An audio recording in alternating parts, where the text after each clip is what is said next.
जय बोलो गणेश महाराज की जय।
హాయ్ అండి, అందరికీ నమస్కారం.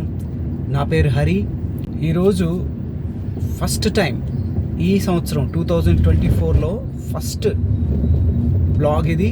అలాగే నేను కూడా ట్రావెల్ బ్లాగ్ ఇదే ఫస్ట్ టైం చేయడం. అలాగే ఈ బ్లాగ్ చేయడానికి కారణం ఏంటంటే 2024లో ఫస్ట్ ప్రోగ్రామ్ ఇది, that to out of station. First ఒక ఇది ఎంతవరకు అందరికీ పనికి వస్తుందో తెలియదు, బట్ నాకు మంచి మెమొరీ ఉండాలని నేను చేసుకుంటున్నాను. 2024 అవుట్ ఆఫ్ స్టేషన్ అనమాట, జైపూర్, ఒరిస్సా. మీకు చాలామందికి తెలిసే ఉంటుంది. ఈరోజు ఈవినింగ్ ప్రోగ్రామ్ ఉంది. సో ఇప్పుడు నేను హైదరాబాద్ మా ఇంటి నుంచి బయలుదేరుతున్నాను. సో యూజువల్గా ఒకరోజు టూర్ అంటే నేను ఏం చేస్తుంటానంటే, కార్లో వెళ్ళి ఎయిర్పోర్ట్లో కార్ పార్క్ చేసేస్తాను. మళ్ళీ నెక్స్ట్ డే రిటర్న్లో అదే కార్లో వచ్చేస్తాను అనమాట. అంటే యూజువల్గా అలా చేస్తుంటా వన్ డే ఒకవేళ ట్రిప్ అయితే. విషయం ఏంటంటే, జైపూర్లో మన తెలుగు వాళ్ళందరూ సంక్రాంతి సంబరాలు జరుపుకుంటున్నారండి. ఆ సందర్భంగా మేమందరం వెళ్ళి అక్కడ పర్ఫామ్ చేస్తున్నాము మన తెలుగు వాళ్ళ కోసం. సో యాక్చువల్గా ఇది జనవరిలోనే పోస్ట్ చేయవలసింది, కొంచెం లేట్ అయింది. అంటే వీడియో అయితే తీసి పెట్టాను. అండ్ సాధ్యమైనంత వరకు మొత్తం ఎలా ఉంటుంది ప్రోగ్రామ్, ఎలా జర్నీ ఉంటుందో అవన్నీ షూట్ చేసి సాధ్యమైనంత వరకు మీకు చూపించడానికే ప్రయత్నిస్తాను. చూద్దాం, ఇది ఫస్ట్ బ్లాగ్ కాబట్టి ఎలా ఉంటుందో నాకు కూడా తెలీదు. సో చూద్దాం. So let's continue our journey. Yes,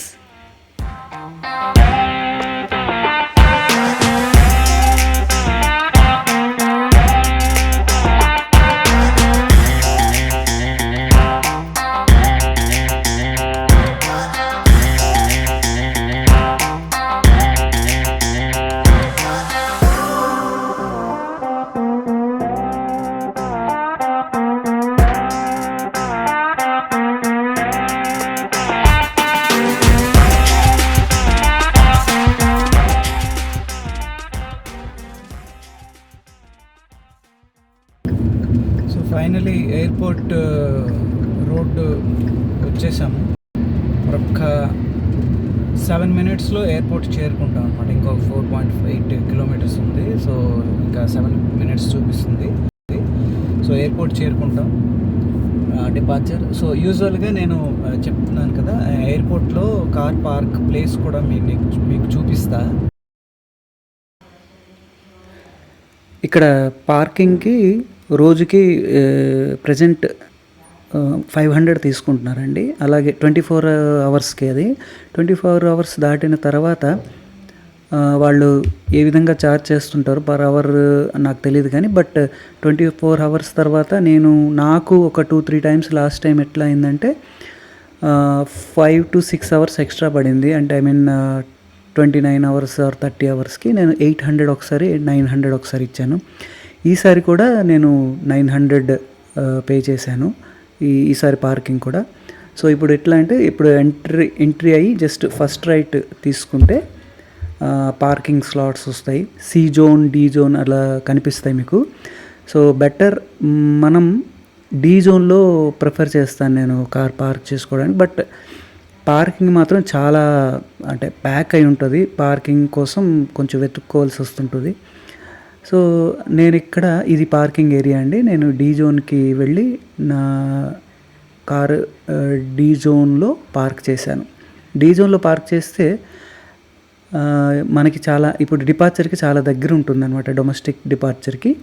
so అక్కడికి మనం ఈజీగా వెళ్ళిపోవచ్చు అనమాట ఇక్కడ కార్ పెట్టేసి.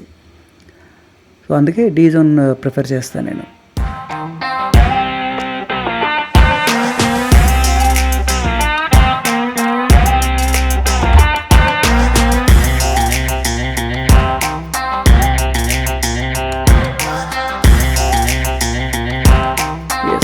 ఆల్ సెట్, కార్ ఇక్కడ పార్క్ అయిపోయింది.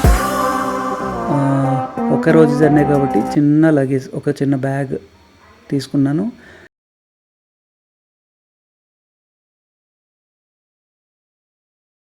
ఎయిర్పోర్ట్లో కార్ పార్క్ చేసి ఇదిగో మనం డిపార్చర్ వైపు వెళ్తున్నాము. ఇదంతా అండి పార్కింగ్ ప్లేస్.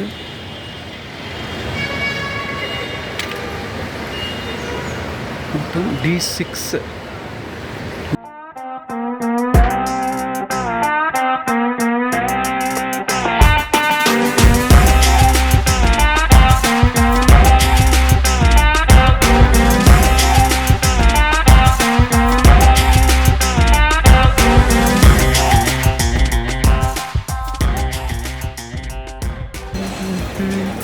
ఇంకో విషయం, ఇంపార్టెంట్ విషయం ఏంటంటే నాతో పాటు మన యాక్టర్ నాగ మహేష్ గారు కూడా జర్నీ చేస్తున్నారు. మేము ఇద్దరం కలిసి వెళ్తున్నామండి సంక్రాంతి సంబరాలు పర్ఫామ్ చేయడానికి. సో ఐఎమ్ సో హ్యాపీ ఆయనతో పాటు జర్నీ చేయడం. Is very very very nice person.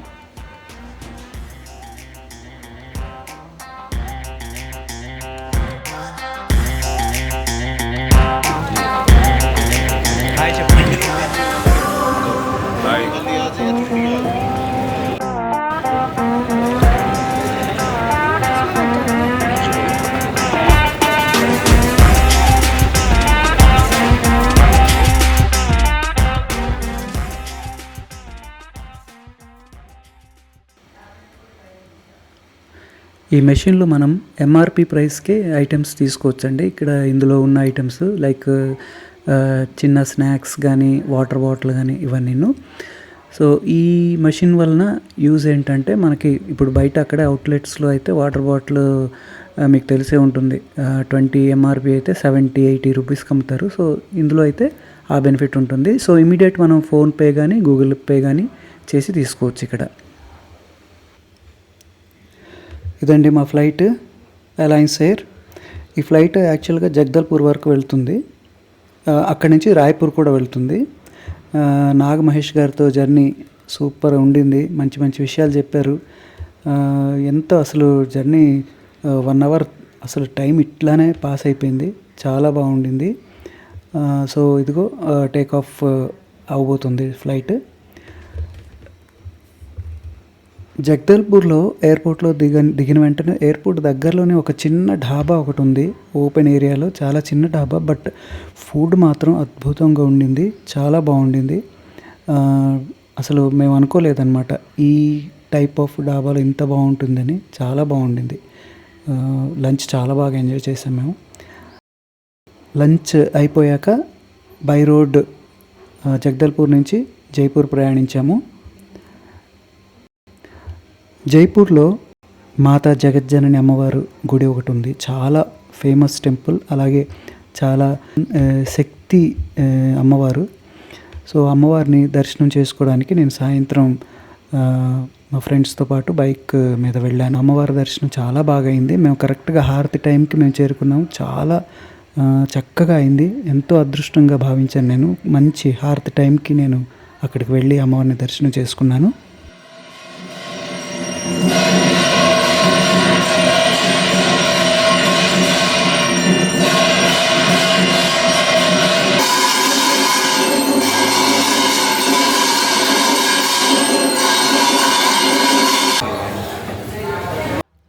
అమ్మవారి దర్శనం అయ్యాక డైరెక్ట్ స్టేజ్కి వెళ్ళిపోయామండి. మంచి మంచి పాటలు, మంచి ప్రోగ్రామ్ సూపర్ హిట్ అయింది. నాతో పాటు సింగర్స్ నందిత గారు, అలాగే సురభి శ్రావణి గారు, అలాగే మంచి మంచి మ్యూజిషియన్స్ చాలామంది పార్టిసిపేట్ చేశారు. చాలా అద్భుతంగా జరిగింది. ఆడియన్స్ సూపర్గా అసలు రెస్పాండ్ అయ్యారు. చాలా బాగా అయింది ప్రోగ్రాము. అలాగే ఇక్కడ మన multi talented event organiser Rambabu గారు ఆర్గన్ ప్లేయర్ చాలా బాగా వాయించారు. ఇదిగో చిన్న చిన్న మెమొరీస్తో పిక్స్ కొన్ని పెడుతున్నాను. అదే రోజు నా పుట్టినరోజు కావడం, సో ఆఫ్టర్ 12/17 నా బర్త్డే కూడా సెలబ్రేషన్స్ అయిపోయి అక్కడ వాళ్ళతో చాలా సరదా అనిపించింది. Thank you so much. అయిపోయిన తర్వాత పొద్దున్నే లేచి జైపూర్ నుంచి వైజాగ్ బై రోడ్ వచ్చి వైజాగ్లో ఫ్లైట్ క్యాచ్ చేశాను.